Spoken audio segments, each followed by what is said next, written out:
એ હમણાં શ્રાવણ મહિનો આવે છે, મારે સોમવાર રહેવાના છો. મહાદેવ પરમ કૃપાળુ, કૃપા કરે, માફ કરશો. આપણે કાંઈ નથી રહેવું શ્રાવણ મહિનો.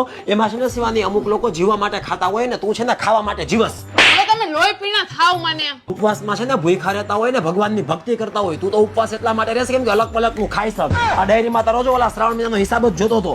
શું ખાસ તું? ઘી વાળો શીરો, રવાની પૂરી, રવાના thepla, wafer, fruit, ice cream, shrikhand. આ બધાનો હિસાબ છે ને 1 લાખ રૂપિયાનું ડૂચી ગઈ હતી તું શ્રાવણ મહિનામાં. ના ના, આજ વખતે હું ઉપવાસ જ કરીશ હે. પણ થોડો ઘણો ખાલી ચેવડો તો ખાવો જોશે ને, તો ખાલી ઈ આપણે લઈ આવીએ. અહીંયા તો કેટલી બધી ફરાળી વસ્તુ છે, કવી બધું લેવા જ મંદો. ફરાળી મિક્સચર, ડ્રાયફ્રૂટ ફરાળી ચેવડો, ફરાળી ભાખરી છે, ફરાળી ખાખરા, કેળાનો ચેવડો છે, આલો સ્વીટ ચેવડો છે, અને સ્પેશિયલ ફરાળી છે. આલો લઈ જ લ્યો બધું. અરે કેળાની વેફર છે. બસ હવે બસ. અરે શું બસ હવે? આ વેફર નથી લેવાની ને, એમાં અહીંયા સિંધાલુ નિમકની સ્પેશિયલ વેફર વડાલી જ ખાલી બનાવે છે.